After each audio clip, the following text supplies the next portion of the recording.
नाशिक जिल्ह्यातील शेतकरी आता कांदा लागवडीकडे करताना दिसतोय। आपण बघितलं तर येवल्याच्या ग्रामीण भागात आलेलो या ठिकाणी अक्षरशः आधुनिक यंत्राच्या सहाय्याने कांदा लागवड केली जाते। कांदा टोकन यंत्र असे या यंत्राचं नाव आहे। या सहाय्याने आता कांदा लागवड करताना कांदा उत्पादक शेतकरी दिसतोय। आपल्यासोबत तेच कांदा उत्पादक शेतकरी, काय सांगाल की आधुनिक यंत्राचा वापर करताय? आधी या यंत्राने कांदा लागवड केल्यानंतर कांदा लागण एकसारखी होते, अंतर एकसारखं होतं आणि त्यामुळे कांदा एक साईज पोसल्या जातो। पर्यायाने मार्केट चांगल्यापैकी भेटतं।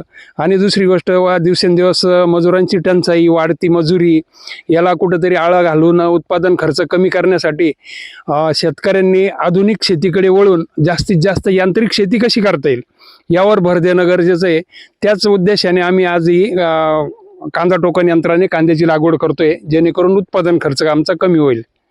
नक्कीच मजुरांचा अभाव यामुळे या कांदा टोकन यंत्राद्वारे कांदा उत्पादक शेतकरी आता कांद्याची लागवड करताना येवल्यात दिसतोय। नरेंद्र बाटाव, जय महाराष्ट्र न्यूज, येवला।